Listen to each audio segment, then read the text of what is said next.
সেদিন হাসরের ময়দানে তুমি কেমনে বাঁচবা, যেদিন হাসরের মাঠের একদিনের পেরেশানি আর আযাব আর যন্ত্রণা কোলের বাচ্চাকে বুড়া বানায় ফেলবে, বুড়া বানায় ফেলবে।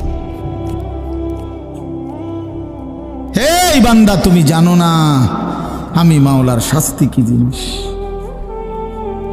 ফাকাইফা তাত্তাকুনা ইন কাফারতুম ইয়াওমান ইয়াজআলুল বিলদানা শিবা। একদিনে বাচ্চা বুড়া হয়ে যাবে, কোলের বাচ্চা বুড়া হয়ে যাবে। আল্লাহ বলছে এই পরিমাণ যন্ত্রণা পেরেশান। মানুষ বলে ভাই আমার এই 3 মাসের যন্ত্রণায় কষ্টে আমার চুল সাদা হয়ে গেছে, মানুষ এরকম বলে না।